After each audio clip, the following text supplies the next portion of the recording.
You are listening to the Manhattan Tri Club Leading from the Front podcast. We are based in Manhattan, Illinois, a southwest suburb of Chicago. Please follow us on Facebook, Instagram, and YouTube at the handle Manhattan Tri Club. We hope you like the show.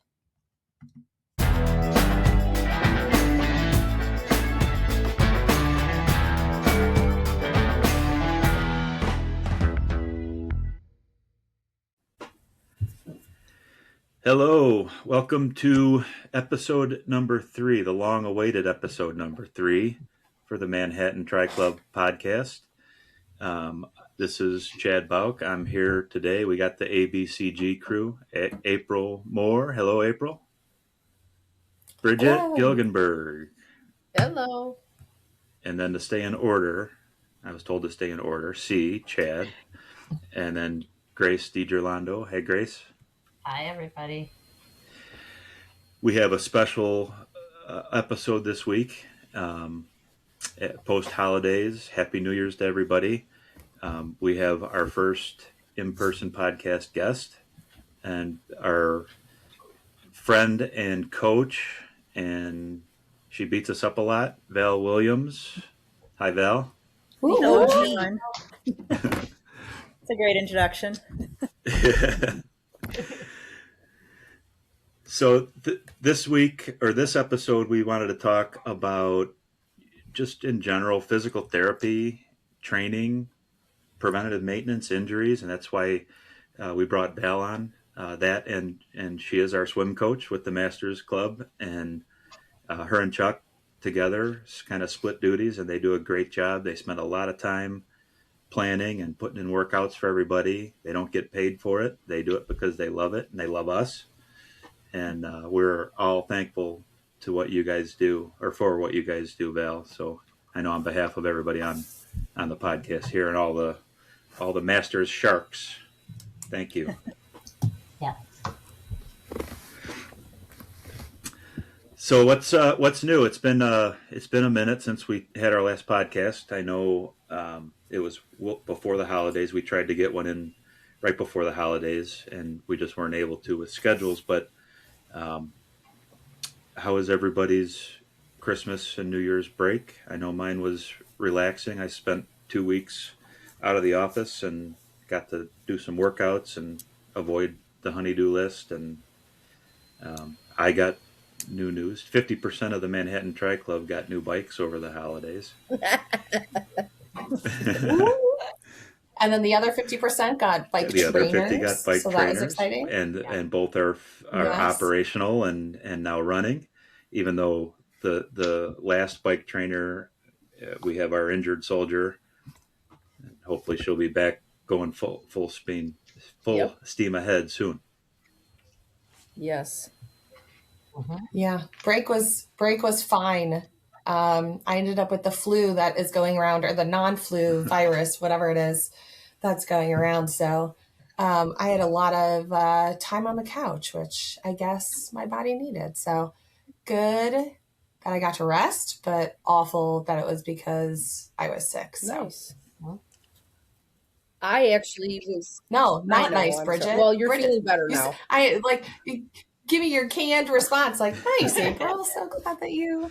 I actually was in Alabama. Went to Alabama camping for our New Year's Eve trip for a couple days, and it was beautiful. Lake Guntersville, Alabama. First time I've been. Massive lake, is huge, like the Ozarks. But it was nice. The weather was beautiful. Camping overnight, only got to about 35, 36, so it wasn't too cold in the tents, but it was fun. It was fun. My son and I and my sister all do a little camping trip every year, so it was good. So, but glad to be back to normal with school and work and the regular stuff. So, Good. Yeah, definitely. You did not do any hiking because you were not allowed to, right? I did not hike. I'm 5 weeks out from my surgery on my ankle, on my ligament on my ankle, and so far so good. I feel really good. Wearing the boot right now. Just started walking about a week ago with the boot. And in about a week, hopefully I'll start physical therapy. Val? And swimming, maybe? Wink, Swimming, wink. hopefully. Yeah. Well, actually, Like, yeah, no, I've already signed up for swimming. We're going to swim. Well, not to rat anybody out, but we all have to have each other's backs. And I was over helping Bridget get her trainer set up, and there was no boot on that foot. Just saying. When I'm at home, I tend to maybe put a gym shoe on, and it feels okay. But when I'm outside, I put the boot on when I'm at work. And I'm friends with her twin sister who she went camping with that was sending me video evidence or photo evidence that she was not hiking and that they were okay. We were okay. My boot smells like campfire, so I had it on the entire time. We got lots of eyes on you, Bridget. Yeah, I know. Grace, how about your holidays? Holidays were good. I, like you, Chad, had almost 2 full weeks off. I worked one day and I popped in like an hour or two on a couple days, but it was, other than hosting Christmas, was pretty calm. And Chad found a bike for me, a used tri-bike. So I got my first tri-bike. It was Awesome. exciting and scary because I didn't know, I was telling Bridget today, I didn't know that you had to change gears in aero, but then brake in the drops. So that's going to be a learning curve for me, but I'm excited. So it's a new bike to me, but it's a used bike. Otherwise, What is it? Yep, we found it on Facebook Marketplace, and there's a very kind of cool story about it. I saw it, and then I saw a couple of different bikes, and I kept going back to that bike, and I couldn't figure out what attracted me to that bike. One, it was a Specialized, and I'm a kind of a Specialized guy. I like Specialized, but it's a Specialized Shiv, and it's a 2014 bike.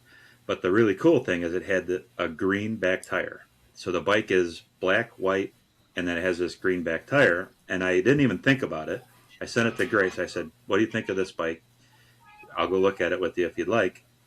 And she's like, "It looks like the Italian flag. It's awesome." It's green, white, and red. The green tire, and then the frame is black, but it's got white and red on it. So I'm like, oh my gosh. Yep. Yeah. So we went and we looked at it, and it was a fair price and a good deal. And so that's it. How about you, Val? How was your holiday? I saw a little skiing going on Facebook, and Yeah, we took our boys. We did tubing on Saturday after Christmas, which was really fun. And then we took them skiing for the first time on Sunday and Monday, and no broken bones, which was good. Nice. I didn't fall. I did a couple little jumps, which was fun that I landed. But yeah, it was fun to watch them ski, and it's been many years. Were you at Wilmont? No, we went to Cascade Mountain. It's Okay. kind of by 20 minutes from Bells. So it was fun. It was rainy the first day, but kind of warmer, and then really cold the next day. But it's just getting them out there and I think it was the first time ever they've done it. So I think they all really liked it, and we'll have to go back and try a couple different places. But yeah, it's fun to kind of get it back out there, and I haven't skied in forever, but I do love it, when you kind of get back into the groove and, do it again. So it was fun. Awesome. Did all the kids ski or did anybody snowboard? We all skied. I figured skiing was it's a little bit, snowboarding's tough, I've heard. I've never done it, but I've heard it's really tough to learn. So I figured we'll start them with skiing. And then once they kind of get that down, if they want to try snowboarding the next time, it's from what I've heard, it's a lot of falling on snowboarding, like to stop. So it wasn't something I wanted to do right then. And want to kind of get them comfortable and not frustrated with it. So next time we'll see, we'll bring out the snowboards and see how they do. That's awesome. Yeah, that's what those pillow backpacks are for. You see all those snowboarders with like those little turtle pillows on their back. Yeah. Well, cool. Well, I'm glad we're all together. This is going to be fun. We got a lot of good stuff to talk about, and gonna let Val kind of take over and talk about why we have her as our first superstar guest. And wait, can we start with our late breaking MTC news? Because we need Val's help on this. Major help on this. And the timeline is very short. Very short fuse on this. So Go for it. Breaking news. We have all signed up to swim at the meet at the Lamont Core in what, like 10 days. I didn't sign up. That signed me up. So we need off the blocks, like it's called starting blocks, right? Yep, We need help. I don't even know the words. No, Yes, I can't, to start. I can't flip. And Grace, I think you should do backstroke because then you can start in the pool. But I'm instead worse of using the blocks stroking than I am at freestyle.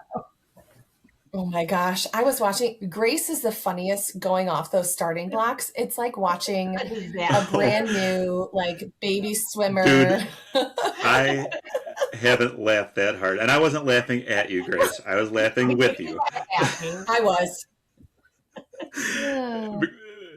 But, Monday, Val, I think we should have we're going to have a little carve out for the MTC crew. And you're going to have to help us off of the blocks and on flip turns. Sure.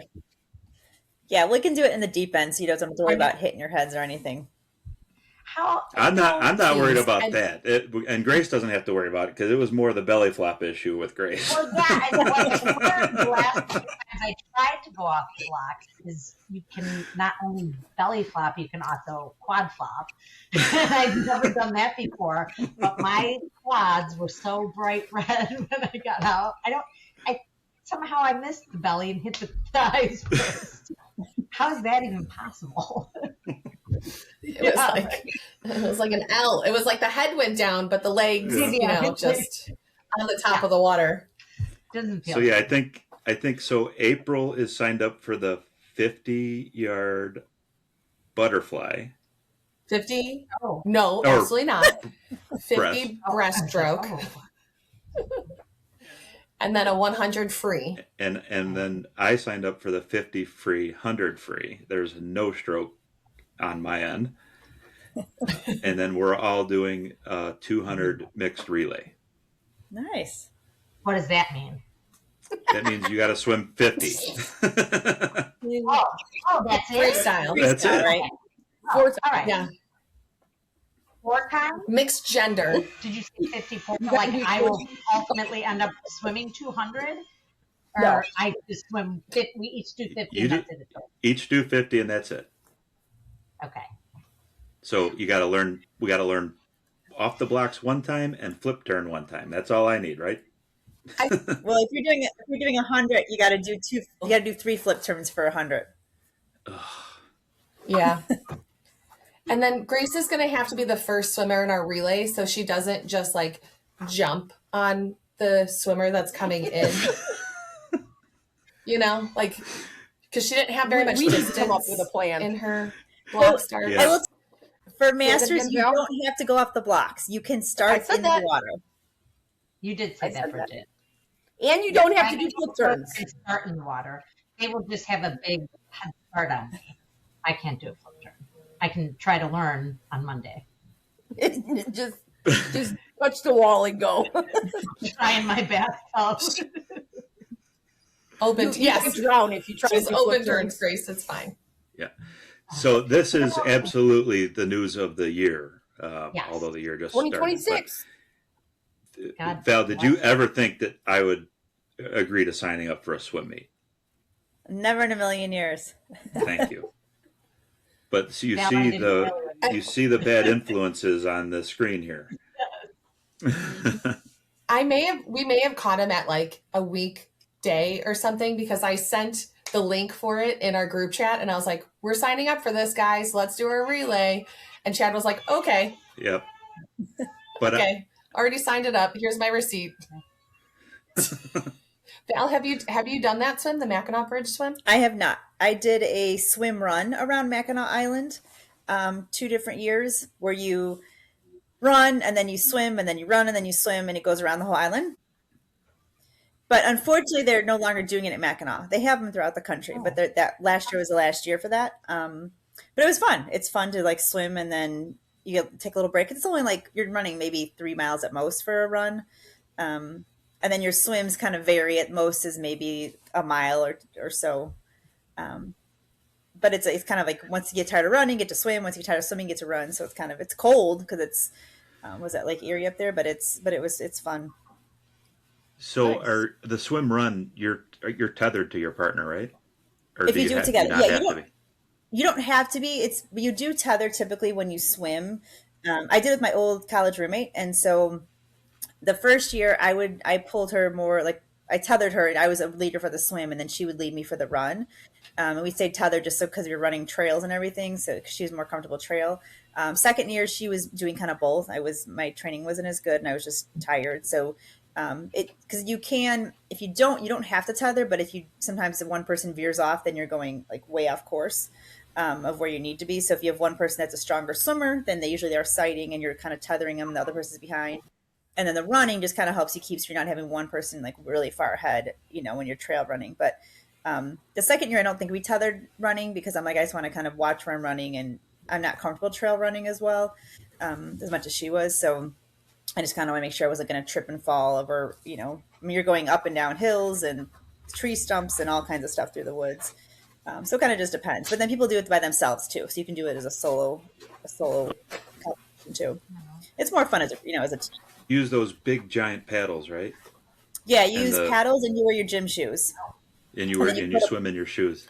Yeah, and you put a pull buoy around your legs. So it's like for us, we had a belt and you clip it to your belt when you're running and then you put a pull buoy between your legs. So you're just pulling, you're not kicking, you're pulling and using your paddles. And then you clip it to you when you get back out. So everything's kind of around you, your paddles, your pull buoy, your goggles, all that kind of stuff when you're running. And it's a different wetsuit. It's not like a regular wetsuit. It zips in the front and it's a little bit different buoyancy compared to a regular wetsuit. So you can run it easier. It's not quite as hot as a regular wetsuit. It's specifically for swim runs. So it's a little bit different equipment than you typically have. Interesting. Yeah. Very cool. Yeah. I've been listening to there's a couple podcasts. There's one group that actually does, they're like expert professional level swim runners and they go all over the world and they do these podcasts and they've done the swim run in Antarctica. Oh my gosh. Yeah. That's just some crazy stuff that I won't ever do, but very cool. Mackinac is beautiful though. Yeah, that sounds really I've awesome. never been, and I would like to. It sounds fun. Yeah. Yeah. But that Mackinac Bridge swim is on my bucket list for races, Val. So once we get this 50 breaststroke in, we got to prep for a 4-miler. Sounds good. Okay.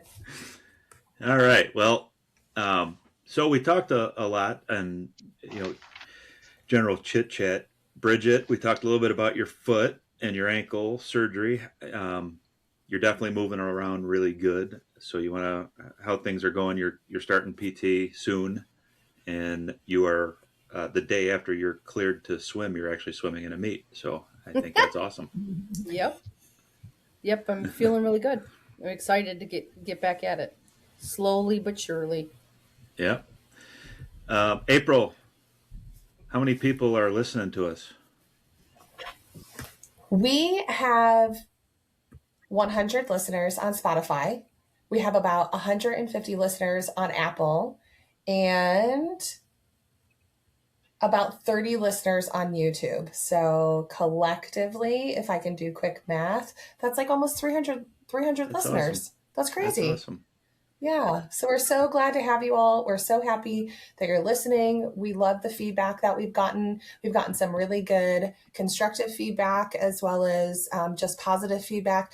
You can leave the negativity at home if it is not helpful. Thank you so much. But we appreciate you all. We appreciate you all listening. Awesome. All right. Well, let's talk about Val. Val, again, thanks for coming on this. We really, in all seriousness, I've had a lot of pre-questions from different folks that we'll get into. I know we sent over kind of a list of things for you to study and be ready for, so that you're not surprised. But we do have a couple of like additional questions that we'll get into. But why don't you tell us about Val? Tell us what you do, your business, medical background. And how you help us all stay out on the training field. Sure. So I'm a physical therapist. I graduated in 2004, so I've been practicing for quite some time. Bunch of different areas. I started out in a hospital, and then did some home health, did aquatic therapy. I worked in a neuro setting, like an inpatient rehab when I was in Texas for a little bit. I actually worked on dogs and cats, so doing canine and feline therapy. And then I started my own practice. So I own my own practice in Mokina. I rent space in a fitness center, and it's all outpatient ortho. So shoulders, backs, hips, knees, pretty much anything. Do a lot of athletes in all ages, from adults to youth athletes to high school athletes, all different sports. I've had Irish dancers, I had bodybuilders, typical, basketball, baseball, softball, swimming, cross country. I mean, everything kind of under the sun. So it's fun because I always get something new, and I'm always kind of trying to figure out, why someone has pain, not just looking at the body part, but kind of looking at the whole body, looking at, okay, why does someone have knee pain? Is it because of the knee, or is it because of the back or the hip or the ankle or something else? And then looking at their sport, what can't they do in their sport, or what are they doing incorrectly that's contributing to the problem? So it's kind of a different look on things than probably a typical PT because of my sports background as an athlete. And so I like to kind of figure out, not only why they have pain, but then what can we do to fix that, and what can we do to prevent it in the future? And, giving you education and giving you tools to kind of solve the problem if it comes up in the future, or just how to prevent it, from happening again. That's super interesting. And when you say cat and dog therapy, do you mean that you're integrating the animals in the therapy, or you're doing therapy for the animals? I was doing therapy on animals. Yeah. That's crazy. Yeah. So we like, after I left the hospital, I did it for about 4 years or so. So yeah, rehabbing dogs after back surgery and hip or knee surgery, or just, old age and pain and stuff like that. And cats are a little tricky. Did a couple of cats. They don't like it as much as dogs, but yeah. And then I branched out into my own practice. And so that's what I do now is my own practice. So yeah, so I have an undergrad degree from Bradley. And then I have a doctorate degree from WashU in St. Louis, is my final degree for PT. And you also swam at Bradley, right?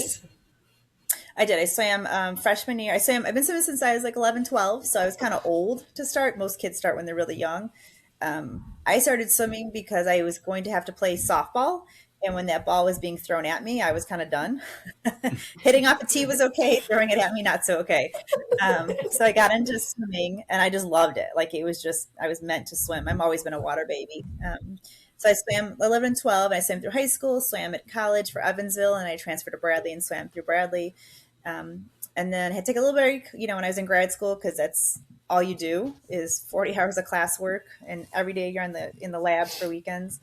But then after I graduated, went back to master's swimming, and then started doing triathlons. Is kind of how I got into tries, because I couldn't be as competitive in swimming.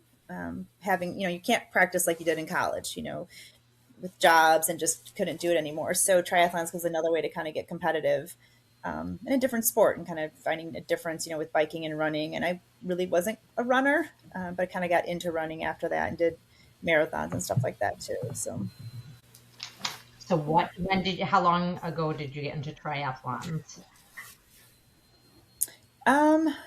So I graduated in 2004. So probably shortly after that, after grad school. So yeah, 2004, 2005, I did my first marathon in 2007. And then kind of did some short tries.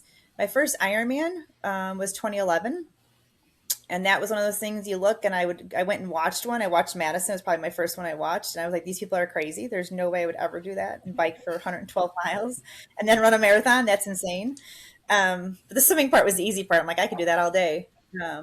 But then sure enough, then a couple of years later, I'm doing an Ironman. And you kind of laugh because it's peer pressure. It really is. And it's never felt the peer pressure in high school and college. It was not me like, hey, I have to go do this or that because everyone says, to do it.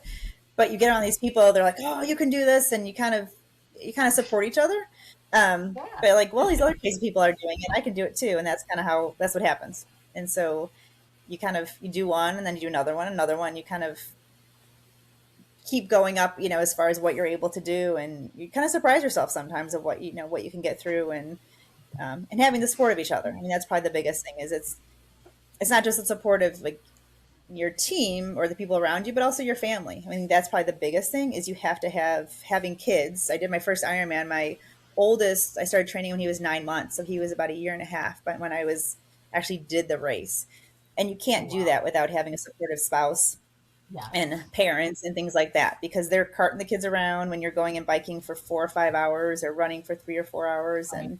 And so it's really a family affair, and they have to kind of help you with that, because there's no way when you have a family that you can do it by yourself. So yeah, triathlons and Ironman feel so much bigger than just like yourself. Like when I finished that half Ironman last summer, I felt like everybody else earned that Ironman medal just as much as I did, because they all had to work for it in a different way too. 100%.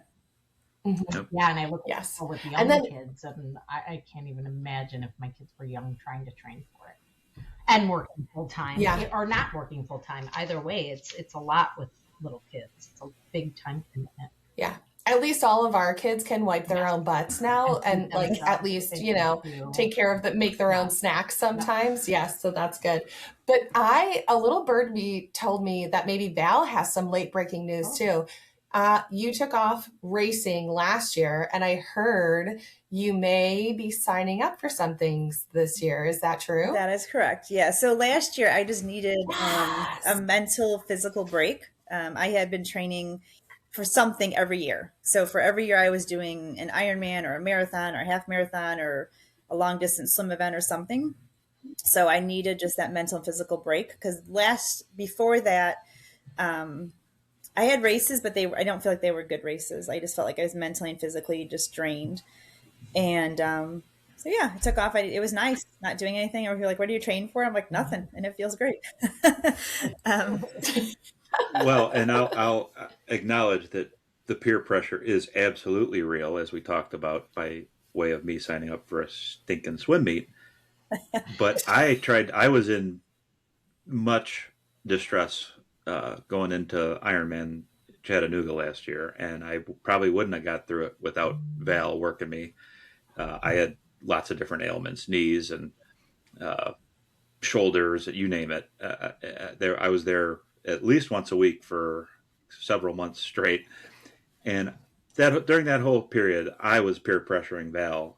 Come on, do a race with us. Do an Ironman. Sign up for this. And she's like, nope, I'm not listening to you. And it was like the little kid, la la la la la. Yeah, and because I think it's one of those things that I could have done something, but I wouldn't like. I can do, when I always tell people, it's really not, the Ironman race is not it's not the race itself, it's the training. It's a hard race, but it's really the year to, 9 months to a year of training that you mentally and physically have to put yourself through. And when you just get to a point where you're just like, you just can't, like where just everything I did was just a struggle, and it didn't feel like worth it at the end. But now this year going forward, it's like, I'm excited to like get back into training, and it's nothing crazy. And my plan is to do the triple challenge, which is in the end of August for Chicago Tri. So it's a super sprint on Saturday.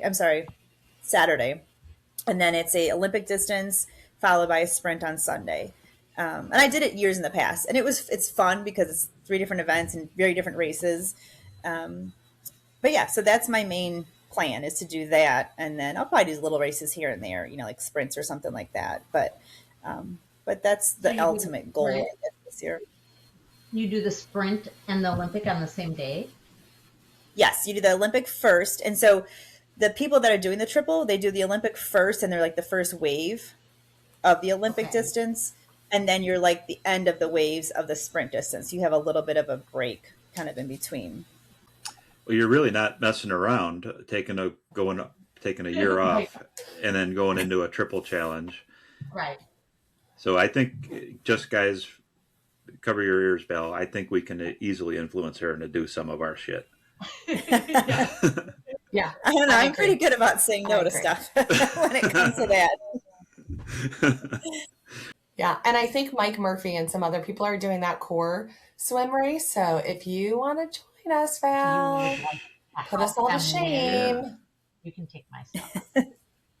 Well, that's the hard part, right? Is so I have a high schooler, and so a lot of Yeah. meets and invites are on weekends. Unless it's on a Sunday, then I could do it. But between that and then my middle son swimming and me coaching, it's like that's my weekends. A lot of times are it's tough to do my own races. But Right. yeah, I hope to at least do state swimming if I can get in the pool a little bit more and get back in shape a little bit more. But yeah, we're getting there slowly but surely. Nice. Bridget is trying to convince us to do state. So I thought maybe this meet is a good introduction to, jumping off the starting Yes. blocks and attempting to swim. Well, and the nice thing is you're So competing we'll against see. your age group. So even if you swim against people that are younger or older, you're like just ultimately competing against your age group and yourself. You're just trying to improve your own time. So it's fun. Everyone cheers each other on. It's very positive. It's a it's amazing to go and see people that are in their 80s and 90s that are still competitive swimming. And they're doing these events and they're swimming like the 400 IM and they're swimming the 200 butterfly, like events that are really long and tough, and they're still doing it. It's one of the few sports in life that you can do into your 80s and 90s and still be successful at it. Set records for your times and stuff like that. So that's, I think, the most inspirational thing is seeing older athletes still be active and still be competitive and still have that. You can still do this because it's swimming and it's not so hard on your joints like you're like running or even biking and being afraid to fall off the bike and things like that. So that's why I love it so much. Well, you guys, I'll say this out loud, but I'm learning to I don't want to say love yet, but I'm liking swimming. And you guys all know my story. I was not a swimmer. I was more of a contact sport athlete, football, wrestling, baseball, all growing up. And then I became a runner. But the swimming has been really interesting to me because uh, all of you guys have helped me. Val, probably the most because you're the coach. But from a technical standpoint, I like to be good at what I do, and I'm not good at swimming. But I'm fascinated at the technique is the number one part of. You look at swimmers, and they come in all shapes and sizes, and none of that matters. Not every swimmer is Caleb Dressel and chiseled physique. The some really fast swimmers, you wouldn't even know that they're a swimmer, and that to me is fascinating. And how some of these guys can and girls can just glide through the water so effortlessly. And then there's so much material out there. I spend a lot of time on YouTube and watching the videos, and I was sharing with April earlier today the effortless swimming. I've watched probably every bit of content that they put out there. An Australian group of swimmers and swim coaches, and they focus on triathletes and how the triathlon swim is different than the Olympic swim or the pool swimmer mentality. And that kind of stuff has been helpful for me as an adult onset swimmer, as they like to call it, and to have that resource to teach yourself if you want, and then have you guys all backing you up. Is I encourage anybody that's listening that is even considering uh, trying to swim, come join Masters, come try it out, reach out to Val. She's always takes the calls. But my point was the swimming aspect of triathlon is the most fascinating to me, and it's my weakest discipline. Um, and I know it's Bridget's strongest discipline, and um, April, I gotta say that it's probably one of your strongest disciplines. And is it safe to assume that that's your strongest discipline in triathlon, Val? Oh, for me, for 100%. Yeah. I could swim forever, and mine is definitely I'm the weakest on the bike. I'm just not as comfortable as a cyclist. I've gotten better over the years, but I'm just not. My legs do not move fast in a rotational position like that versus up and down like a swimmer. Um, where running is my second. I don't mind. I like to go for a run, and I'm not as fast. I can run for a longer distance, just not as fast as some runners. But yeah, definitely my weakest is biking. But I think the biggest thing, yes, with swimming is technique. a lot of people can muscle through, I call it, swimming if they're doing a triathlon, but then they're so exhausted by the next, to the bike and the run. Once you fix your technique, then you can build speed. So you can, you get more efficient. Swimming is all about efficiency, and you can't get more efficient unless you fix your technique. And then you can build upon the speed and the endurance part and just the breathing and all those kind of things. And I think that's the hardest part, especially with adult swimmers that are not swimmers for their primary sport, is the breathing and the kicking and just being able to do something and hold your breath the whole time. We don't do any other sport where you literally are told to hold your breath and not breathe. Mm-hmm. And so I think that's probably the hardest thing. And then once you kind of get that, I mean, I see swimmers start, what I call lane one or the beginners and progress so much, like once they get that technique so much faster and keep going up and moving up in the lanes because they're much more efficient and not so tired. So you can do more. You can swim faster, you can swim longer, but you have to get that technique down first before you can increase speed. And it takes a little bit, it's something you have to kind of consistently work on and really focus on. And it takes sometimes months to a couple years. And eventually you see, huge time drops people have once their swimming gets more efficient, and that they can, so much faster. And then they're able to carry that through the bike and the run because they're not so tired, from the first event. Well, I'm still waiting for that big time drop, but Been waiting a few years, April. Yeah. But it is fun, and it's a nice like new challenge. Everybody runs, and that's the easiest, most accessible, I think, sport as an adult that you can do. But swimming is super exciting. It's fun to try something new. It's fun to challenge yourself. So, yeah, I echo all those things that Val just said. I have all right, do we want to get just go ahead, one Grace. question on the swimming before we get into other stuff? Do you think? I think we all know that swimming. Myself, like Chad, I am not a swimmer, never been a swimmer, never will be a swimmer, but I do enjoy this. I enjoy swimming, but I enjoy, unlike other sports I play, the swimming, I like to go slow and easy. I get the runner's high in the water, never running. But I think a lot of the problem I have is not swimming enough. So to really improve that, you need the technique, which I'm working on, and Val's been helping me a ton with. But I feel like maybe, how many times a week, Val, would you say you need to swim to actually be able to improve technique and speed? Yeah, I would say it's probably more for someone that is not a swimmer. So, I used to swim, high school, college. I would swim twice a day, every day, swimming between 4,000 and 6,000 yards, depending on the practice, which is a lot. And most of us cannot do that. Most of us cannot swim twice or even once a day, every day. So I would say probably at a minimum of 2 to 3 times a week. If you can get in a fourth time, that's probably even better.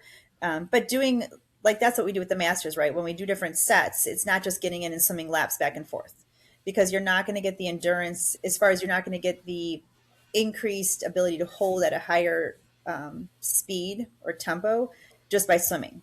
You have to do sets and hold intervals. And it's not just like, I'm going to rest 20 seconds, because every time you come in, you get slower, you're still getting 20 seconds rest. So it's holding intervals and say, okay, I'm going to do this on 2 minutes. And then every single time, even if I'm going slower, I have to go on the 2 minutes. So I might get 10 seconds at the beginning and then only 5 seconds as I get more tired, but that kind of pushes you to improve and go faster and kind of try and hold that at that effort level. Just like if you were running, if you're pacing at a certain interval, if you're holding 8-minute miles, you're going to be tired at some point. It's going to be harder towards the end of your run than the beginning. The same thing for swimming. And so I think sometimes it's not necessarily that you have to do more, but it's kind of changing your workouts so that you're not always doing the same thing, and doing some that are shorter sprinter sets, some that are longer endurance sets. And that's what we kind of do with the Masters team, is trying to do a bunch of different workouts like that. So you're kind of getting a variety of the stuff. So I think that's what makes the difference more, but yeah, swimming once a week is probably not going to get you there. So between 2 to 3, if you can get a fourth in, great, but making sure you're doing different times, and sometimes maybe just going and swimming 1,000 yards straight and seeing how long it takes you, without stopping, without taking breaks. And, but it's that variety is what kind of gets you there, is, working the short muscle, the short twitch muscles, like your sprinter muscles, working your, long endurance muscles and kind of having that variety to have it more balanced. I was doing the eyes of Chad because Val also likes to give us different strokes and drills to do that make you a better swimmer and well-rounded swimmer. So as soon as she was saying, like, we do different workouts, I'm like, right here, man. And that's part of it too. Is Bridget tells us all the time, the strokes help you. Well, and that's, getting into kind of the PT injury prevention part is that if you're doing the same thing over and over and over again, you're more high risk for injury, right? So my triathletes probably have less injuries overall because you're doing 3 disciplines. You're not just running, you're not just biking, you're not just swimming. And not that they don't have injuries, because a lot of them do. It's more just as you get fatigued, especially when you're training for longer races. But that's why we do different things than just swimming freestyle all the time. We do some backstroke or some breaststroke or some drills or kicking sets, because all of that makes you a more well-rounded swimmer, but it also uses different muscles. And so you're not overusing the one shoulder muscle all the time or things like that. So that's the theory behind it, not just to torture you. Even though I know it's definitely to torture me. Everybody who is at least part of the masters group know how I feel about kicking and strokes. So I maintain that in a triathlon, you don't have any walls to push off of. You don't need to kick. And all you got to do is be like Nemo and put your head down and just keep swimming. Yeah. Well, Chad, may I remind you, you did just sign up for a swim meet. So all of that is out the window. I know. And because of the peer pressure, I'm not going to let you guys down, and I'm still going to do it. But and you're going to work on the kick and the strokes. Maybe. Because our next relay is going to be an IM. IM. No, it's not.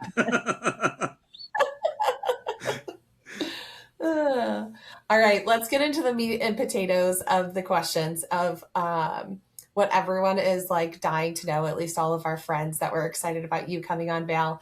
What advice do you give? That my notes say, because Chad put in here aging triathletes, but I think we don't want to be called aging triathletes. So adult athletes, adult triathletes, what advice do you give us for injury prevention? Probably the biggest thing is that you're not overdoing it, right? So sometimes more is not better. If there are times that it just does not feel, you go out for a run or you're going on a bike and you're just like, it's just not there today. And we all have that, you're just like, head's not in there, your body's just not feeling it. It's not a time to kind of necessarily push through it. Sometimes you can just do a shorter one and let your body take a break, especially when you're sick. Like if you just don't feel up to it, there are times when I was doing my training that I had to take a week off because I just felt awful. And those are the times that if you're trying to push through it, you're just going to make it worse because your body is tired and it needs that break. And the other thing is to work on your form. So not just with swimming, but with, biking and running. I have athletes that come in that are having pain, while they're biking in their knees and their back and there's something like that. So making sure that your bike is adjusted for you. And there are a lot of people out there, there's different, people that will fit you for your bike and making sure it's adjusted for you. And making sure that how you're cycling, that you're doing that correctly. Because there's different techniques, you're not pushing with your toes, pushing more down with your heels. And same thing with your running. So if you are having pain, it's something you don't ignore. I always tell my patients that if you have pain for a couple of days, kind of see how it feels. But if it's going on consistently for about a week, that's the time to address it. It's not waiting a month or 2 months or 3 months, because then it takes much longer to try and fix it. I'd rather see someone in that has little pain, that's just a little problem, because it's much easier to fix a little problem than a big problem. I try not to pull my athletes out of their sports if I can. But there are times I have to tell my marathon runners, like, you can't go run 10 miles this weekend. You can try 3 and let's see how 3 goes. And it's hard. We all have that mentality, especially when we do these long distance marathons and triathlons, that, we are athletes and our mentality is like, go, go, go, no pain, no gain kind of a thing. And there's times that, there is a reason why we have pain. And there are times that we have to push through it, but there's most of the time, if you're having pain while you're doing your sport, and not like my muscles hurt, this is more like a pain in the joint where it's limiting you. That's a time to get it addressed, and see a PT and see, okay, what's going on and why are there problems versus, just kind of pushing through it and letting it go for 3 months. And now you have a major issue. Because once you have pain starting, it's going to start in one place, but it's going to travel. So something else is going to start to hurt more because the one thing is compensating and it gets worse. So that's probably the biggest thing is listening to your bodies more. You know, we're not 20 somethings anymore that we can just kind of go through it and do a big long training on the weekend and not do stretching and stuff like that. That you have to kind of do all these things to maintain your bodies with flexibility and range of motion besides the strengthening in your training that you have to put into it. Man, Val is just putting that knife in our sides today and just hitting all of our trigger points. As aging, non-aging athletes, you touched on mobility. What's the importance of mobility as you age and really incorporating those mobility exercises? Yeah, I think the biggest thing is most people, and I'm included, like I always say, I'm much better at telling my patients what to do than necessarily doing it myself. But I think stretching is huge. You know, most of us, we do our training, but then we don't do the stretching. We don't do range of motion, and not just like your hamstrings and stuff, but making sure your upper back is loose, making sure your hips and making sure your pelvis and, you know, sacrum and all those things are loose, because every sport that we're doing and talking about, you know, swim, bike, run, is you use your whole body, and it's very different. You go from a horizontal position going to a vertical, you know, on the bike, kind of semi-vertical, to a running position. It's very, very different movements you use for every part of that sport. And so if something is not moving the way it should, then your body's going to compensate. And that's where injuries occur, because something, you make your body move no matter what, but your body is going to find a way to move the easiest way possible, but it doesn't mean it's the right way. So when you start to have something that you're compensating for, then other parts have to work harder. And that's where you have breakdown of what's going on. All of those things sound like, you know, common sense things that your coaches and everyone tells you. But I think those are the hardest things to do and make time for as an athlete, because you're all already on a time crunch with fitting in our workouts. And then, you know, to work in the stretching and mobility, that's still equally as important. And then not ignoring, I did the eyes to Bridget too, not ignoring, I'm going to throw her under the bus, our injuries and, you know, stopping when our body is telling us to stop is a really hard, because you have that David Goggins in the back of your head that's saying, don't be a little bitch. Well, I think that was an excellent response to that question. And I can be a testimonial specifically to the bike. And the bike is probably it can be more forgiving than probably the other two, at least in my opinion, because you're not doing anything with your upper body. You know, generally your bike challenges are going to be your knees, your hips, maybe your butt or your back. I was having really bad ankle issues, and I was seeing Val for it. And, you know, she would like unlock my ankle because it wouldn't flex. And she asked me about my bike shoes, and I showed her my bike shoes, how they were pronated in. And she's like, well, why are they like that? And I'm like, well, because it felt the most comfortable. And she said, turn it to a more neutral position. And I've never told Val this story, but after I did that, my ankle problem went away. And so me pounding away on the bike over and over was that overpronation of how my foot was in the cleat was causing my ankle distress. And as soon as I brought it back to a neutral position, because I was always told that I overpronate and I need to, protect my ankle that way. And Val's comments on the bike specifically for me was a big help. I just wanted to talk about the bike piece of it a little bit, because just that a couple of degrees on the pedal was a big change for me. And to echo, getting a bike fit is really important. To have somebody look at you on the bike and maybe put you on the computer. Grace and I are actually both going for a bike fit this weekend with our new bikes, and you get them dialed in so that you don't have those overuse type injuries. And I know Val, Mark, but Mile One Fitness, Mark Higgins is who we're going to. We're taking our bikes to him on Saturday. He's given us a package deal.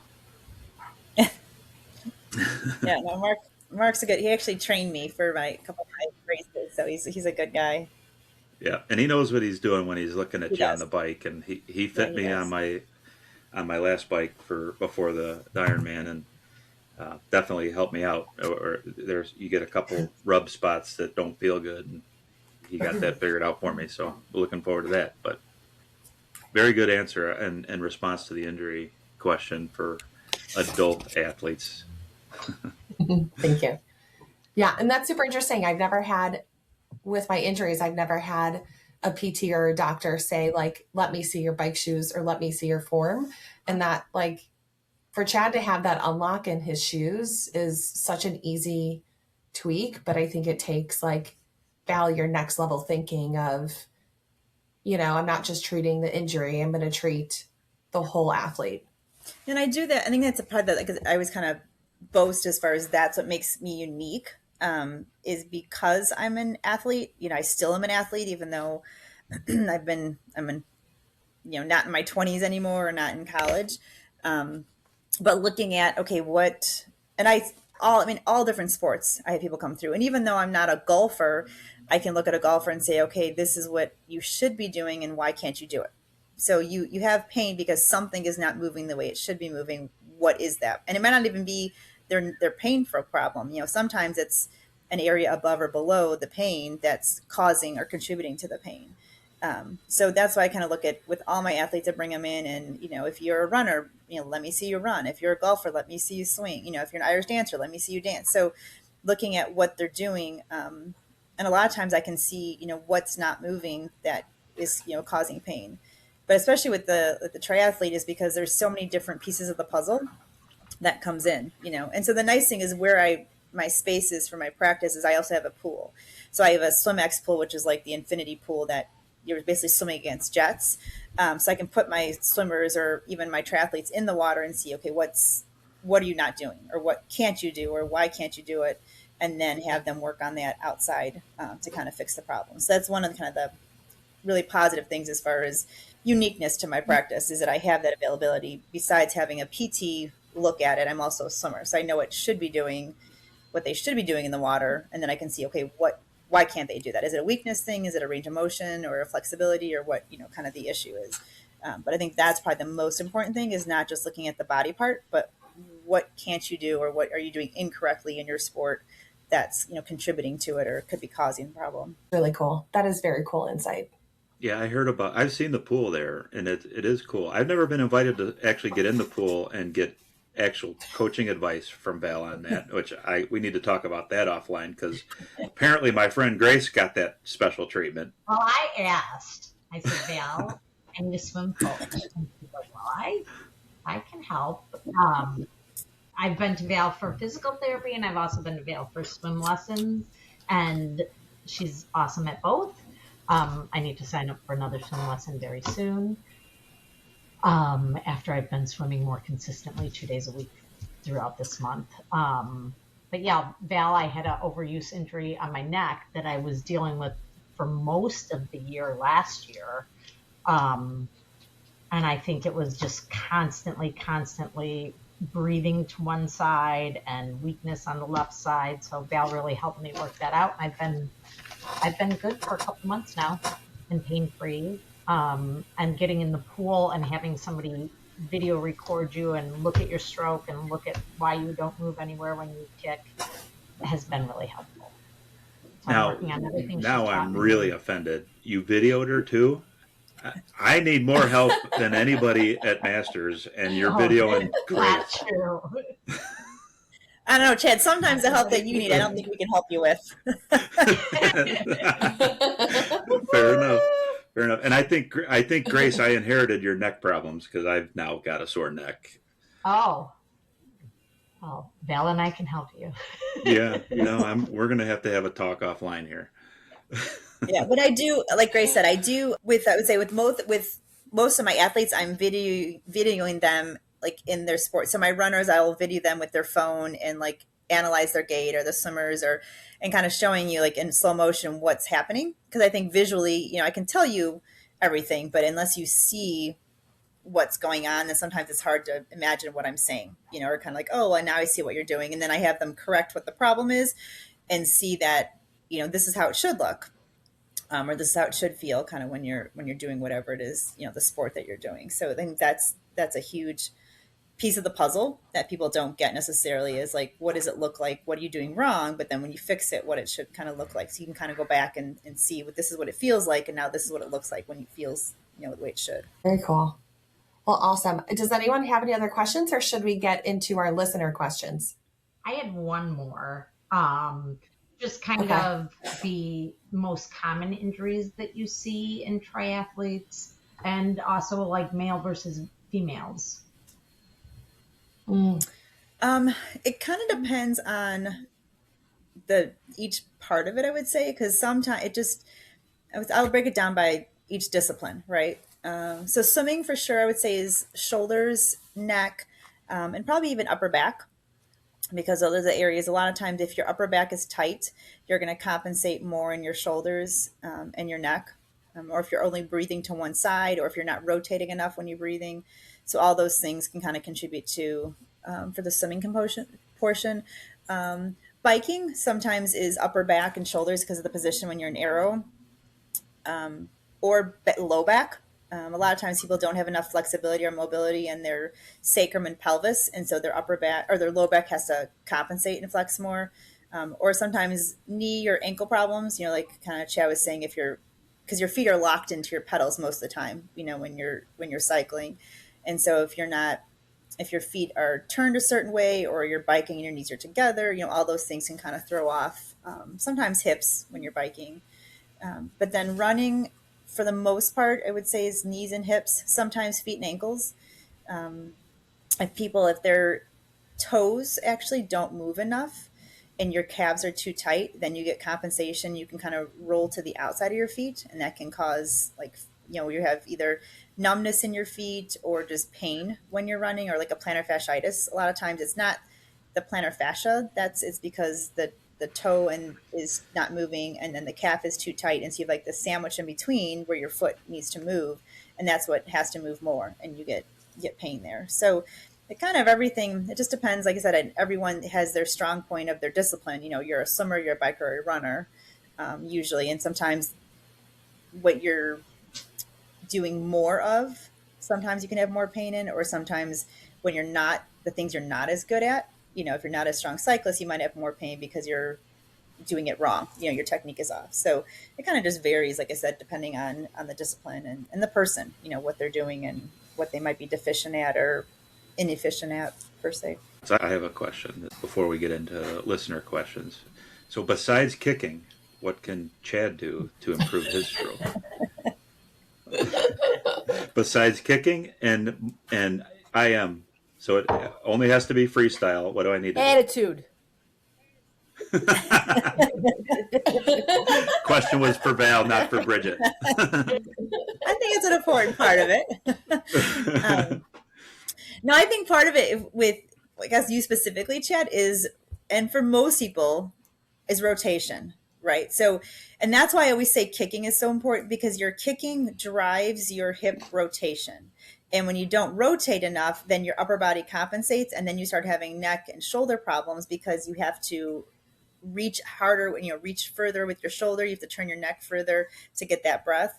And so that's why I'm always such a strong, supporter of kicking and making sure someone has a strong kick, because the better kick you have, the better rotation your hips have, and you have to have good hip rotation to be able to breathe and get your arms out of the water. So indirectly it's kicking, but it's working on that rotation coupled with your kicking. I knew that was going to be your answer. I just was trying to be funny. So yeah, I don't have any. We got a few listener questions. April. Oh, I thought you had the list of listener questions. I got one. Well, so I alluded to it earlier. Patty, Yes. we got her swimming, and we'll eventually corrupt her into the full triathlon. She's a good runner. She's done Chicago Marathon many, many times. I don't know how many. She's really fun to be around. And she just wanted me to ask, while we had you, she was very fascinated. She loves the podcast. She compliments us all the time. And she said, well, when you have Val on, ask her about my knee and what should I do. She had knee surgery, had a meniscus tear, and I don't know if I had the details right. April, you might remember, but I think we asked her, did they remove it? Did they cut it off or did they stitch it? I thought she said they cut it off. I think that's what she said too. Yeah, I think But that's true. she went back to the doctor for a second MRI 6 months later, and I haven't heard what the results were there yet. But just kind of from an older athlete's perspective, when you have those injuries that take you down, like Bridget with her ankle. Not calling you old, Bridget. I'm older than all of you anyway, so it doesn't matter. Um, what would your advice to somebody like Patty be besides, and maybe it is go to another doctor or get another MRI and figure out what's going on. But from folks that I know in the medical field, sometimes that knee is tricky, and the MRI doesn't reveal the extent of the damage, and they don't know until they get in there. I mean, what would your advice to Patty be for the rest of the listeners too? I guess my first question would be if she ever had therapy after her meniscus, because some surgeons, and it depends, every surgeon's different. Some say, they do the surgery and then you're good to go and you don't need therapy, where others will, have you go to therapy. So that would be the first thing is, did she have any kind of therapy afterwards? And the second thing was, if she's still having pain, yes, going back to the doctor to kind of get their opinion, or getting a second opinion if she doesn't like their opinion. But then, going to physical therapy and seeing, okay, what's going on? Because there's still, even if it's been 6 months, yeah, she shouldn't have pain. And sometimes it's you might have to go to a couple different PTs and see, kind of finding one that looks, at your knee or looks at this, what's going on. And if you don't like anything else, if you don't like your progress or don't like kind of the results, then finding someone, different, finding someone that is more sports based, versus you're just like an average PT clinic, I think is probably the biggest thing. I always kind of say that, like, to me, age is just a number, because I am in sports like swimming and triathlons that people that are way older than me are still doing these sports and they are in shape and they are a lot faster. Sometimes I'll see someone who's 20, 30 some years older than me flying by me on the bike or the run. So I don't think age should limit you as far as, just because I'm so-and-so, I'm 50 or 60 or whatever, should not limit and say, I should just have pain because I'm this age. Pain is not something that's normal when we're training. So it's, kind of keep advocating for yourself and finding someone who will get the answer. I've had several athletes, from my youth athletes to my older adult athletes, who have gone to different PTs, who have gone to different doctors and have not gotten the response or have not gotten the progress. And then when they come to me, I kind of look at things a little bit differently. I do dry needling, which is very different than a lot of places. And just having that different set of eyes, sometimes finding someone to kind of say, okay, this is maybe just someone didn't look at it this way, so kind of seeing, okay, this is a different way of looking at it. And you can kind of find out this is why you're still having pain. Because it may not even be her knee. I mean, it might be her knee, but it might be something above the knee that's contributing to it. And so kind of seeing, okay, what else might be causing it or contributing to the problem, of why she's still having pain. So yeah, it's kind of don't take because you're whatever age you're going to be in pain as the answer. I've had, patients that have told that to kids, like, oh, well, they're in pain, that you're going to have something to live with. No, that's not normal. Being in pain is not normal, especially for kids.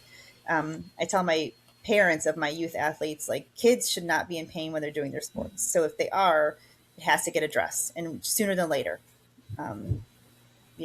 Adults, we tend to push it off, I think. We were like, oh, we'll live with it. But with kids, that's not normal. So I think that's the biggest thing, is listening to your body and making sure you get it taken care of, and don't just kind of keep pushing it off and saying, well, I'm just going to keep dealing with it, because it's going to get worse, or something else is going to get worse.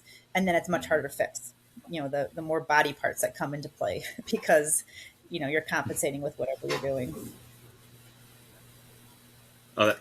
Yeah, all of that was great insight, but there's one thing that really stood out to me that you just said that I think is so important. And it really nice to hear from somebody in the healthcare field is that reassurance of advocate for yourself, go get fixed, go get it looked at. Because I think, as an adult, we claim that it's our age, or it's, I'm not doing the sport at a high enough level that a doctor cares to fix my injury. Like it doesn't matter. Or, I'm not a kid in club sports that's playing at a high level or practicing every day. So I think sometimes as an adult, it is difficult, or maybe the word is embarrassed. Like you're embarrassed to go and say, like, I have this injury and something hurts, and it's because I like to bike on the weekends or swim 3 times a week. And I think more often than not, we just, to your point, like play through the pain when we really should not. So if anybody took anything out of that,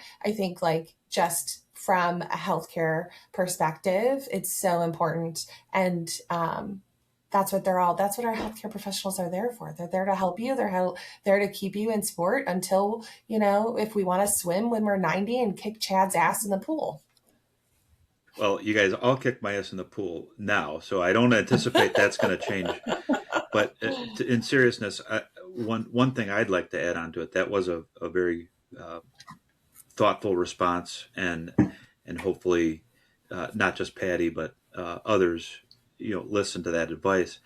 But I'm on this kind of nutrition soapbox lately for the past several years, and I'm really try to watch my nutrition, my macros, and we've got lots of little things that we're going to talk about it as a group on future podcasts, and there's a lot of things out there that I think for a knee injury, to use Patty's example, nutrition is so important to not only recovery from a surgery or an injury, but daily recovery from your workouts. And when you're in these endurance sports and you're constantly putting your body under stress, you're breaking down muscle and burning fat and burning carbs, and you've got to rebuild that muscle. And just today, the government announced that the RDA recommended daily allowance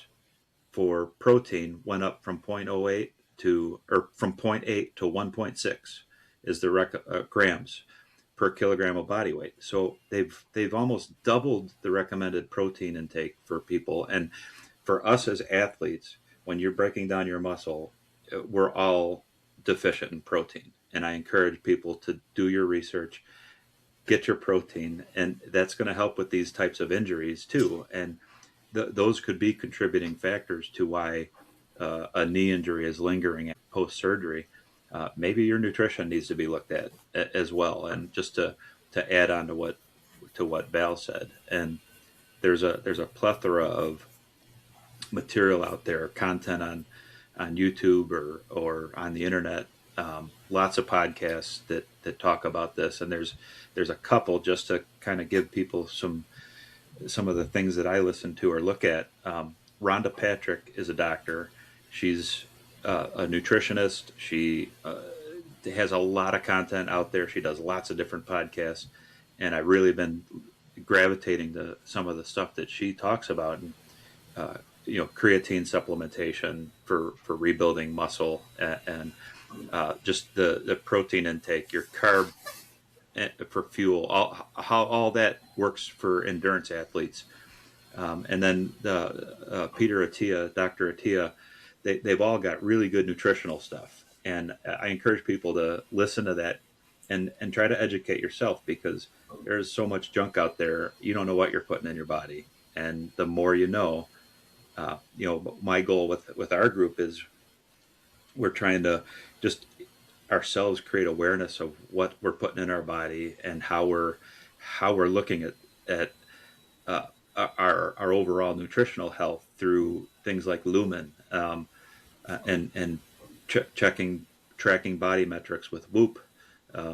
3 of the 4 of us have Whoops, and we track it, and we'll have the 4th Whoop in the group here pretty soon, and maybe we'll get Val going on the Whoop too. Just to drive home the point, nutrition is very important, And I think as we evolve in our lives, that we need to really pay attention to what we're putting in our bodies more than when we're younger. Yeah, and find someone like Val that's going to take it to the next level and not just treat the symptom, but the whole activity, the whole body, all of those things that go together. Yep. Yeah, and I would say, like, I do have a lot of my athletes that ask about, nutrition and supplements and things, and that's not my forte. That is not my my focus. That's not what I was trained in. So that's why I would, I always refer out to a sports nutritionist or things like that, people that are trained in dietary and nutrition, especially for athletes, because that is not something I'm even comfortable advising on. And I think when you're doing these sports, you need to look for the people, kind of like Mark, right? He's trained and he knows how to do bike fitting. Like you need to find the specialist in your area of whatever you're looking for, be it, a PT or be it nutritionist or being someone that's fitting for your bike or whatever it is, because that's what's going to kind of keep you going. You want to keep yourself safe and keep yourself, preventing injury as much as possible, from a physical, biomechanical, from your muscles to, what you're putting in sports nutrition wise and things like that. Awesome. Preach. Yeah. Well, this has been great. We can talk forever, and Val, you're coming on the show again, so just so you know. After you do a good set of kicking and some breaststroke. You gotta earn it, Chad. Exactly. I'm trying. But I'll never forget one of the funny questions I asked Val early on in my endeavor in the swimming. I'm like, why is this so hard? What am I doing wrong? She's like, well, you look like a snowplow going through the water, first of all, to rotation. And then my friend April then echoed that when we were talking at one point on one of the podcasts, and she's like, well, I knew Chad changed something because this big tidal wave didn't hit me in the face when he swam by. Thought he got out of the pool. So, but no, Val, we really appreciate everything that you do with us and for us, and this has been a lot of fun. If there's any follow up that you want to talk about, feel free, jump in. Coming up, we got lots of good ideas for future podcasts. I think one of the ones in the coming weeks is going to be on all the various little devices that we're talking about on nutrition. April did an awesome job for our friends in the Manhattan Tri Club, which we have 48 members of, and heck yeah, and growing. I know we have several people that have purchased the Lumen. April reached out to Lumen and said, hey, we're a small tri club, and we're really like your product. A couple of us use it, and they sent a discount code. What was the code again? Yeah, so you'll get 10% off on top of if they have a deal going on too, but it's an extra 10% off, and the code is TRICLUB, TRICLUB. And it's big news because it's our first partnership, our first code with a brand that we really love and are really excited about. So if you've gotten the Lumen, please let us know how it's going. Drop us comments in the Facebook group or anywhere on social. So let us know how you like it, and enjoy the code if you don't have one yet. And it's a really cool device. I've been using it for a long time. April and Bridget now have it. We've established that Grace doesn't need it because she's a carb machine and can eat pasta all day and all night, and it doesn't affect her. So she's not going to need it. It's not Italian, like we said. But a couple people from Swim have purchased it and have asked, so what is this going to do for me after they bought it? And I just think that's cool that people, we're not sponsored by them, but we like the product, and it does. I think it really creates an awareness, and all of the different little devices, and there's a lot of them. It'll make up a whole show, but that's one of the things that come, and we're going to talk about gear and brands that we like, and just this is for us to kind of share with all of our friends. We're the other little bit of news. I sent out a note on Facebook to all of the Manhattan Tri Club group that we have a Zwift Manhattan Tri Club group now, we'll start to do some Zwift group rides and we'll band everybody together so that you can kind of see all your friends, and you can figure out if you want to do a Zoom call and talking back and forth, and race each other. But you can do little races, and it's fun. So I know not everybody's on Zwift, but for those that are, that'll be something fun that we can do while we're all cooped up in the winter time here until we can get outside. And if you don't have it, I've never sweat so much on the bike in my entire life. It is worth it. And now that Val's got a triathlon to train for, she needs to get on the bike and start riding with us.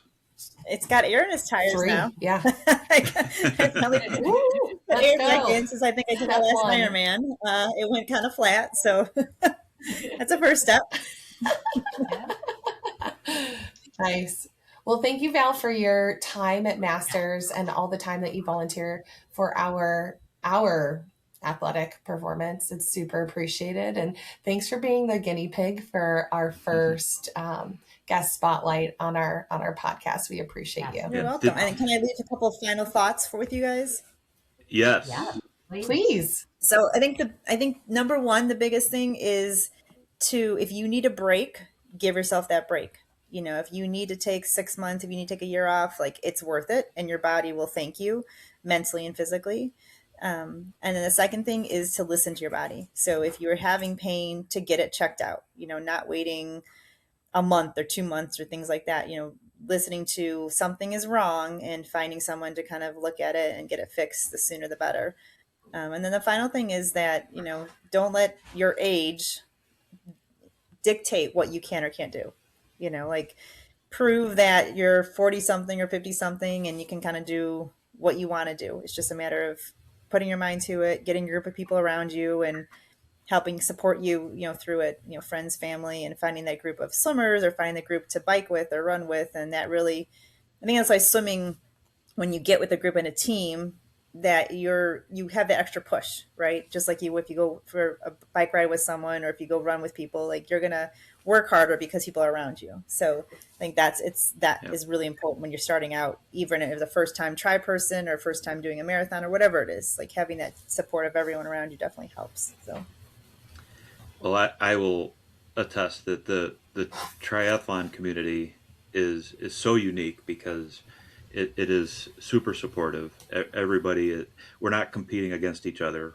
The only one you're competing against is yourself, and everybody that does the sport knows that. And you battle the demons while you're out riding alone on your trainer in your pain cave, or you're out doing that long run when it's 25 degrees out, and you gotta go through those battles yourself. And everybody that does it knows the same battles. We all know the same struggles. And other groups, the running groups, are equally supportive. But to me, triathlon is so unique because we get to have the best of 3 worlds. Because I love the swim people at Masters, and the pure swimmers that are down in lane 5 and 6 that make fun of us, or we make actually fun of them because they're so fast.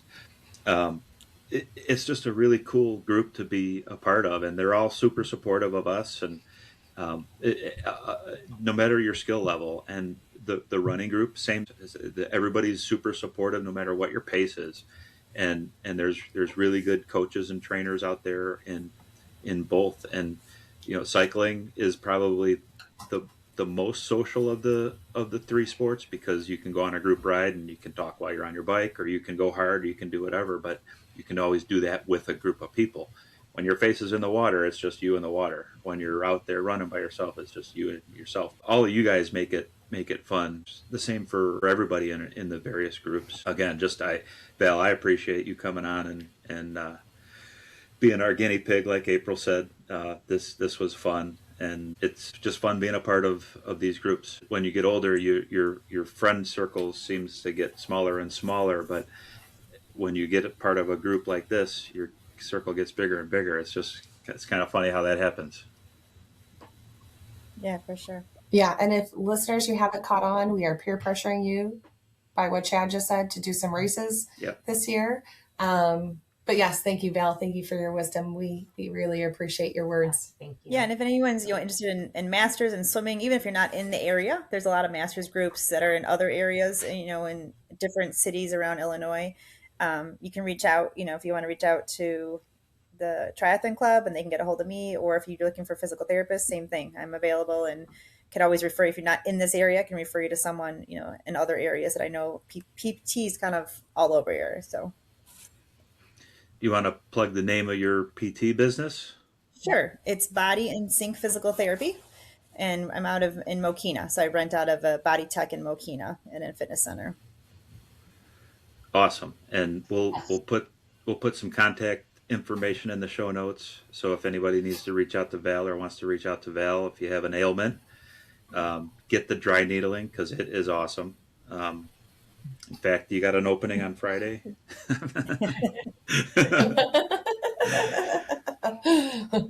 But no, this is good, and we're all about helping our friends build their businesses, and you help us get better in the pool, and it's all awesome. So, Grace, you got anything you want to close with? No, just thanks, Val. Thanks for all the help, physically, mentally, throughout several years. You're very knowledgeable, and it's been great. Well, you're clearly Val's favorite, Grace, because she gave you the carte blanche treatment in the pool. We are alumni of the same high school. So. That is true. Maybe that's it. Mighty Max. Thanks, Val. Appreciate you coming on. No problem. All right. Thanks, everybody, and we will see you on the next one. Yeah.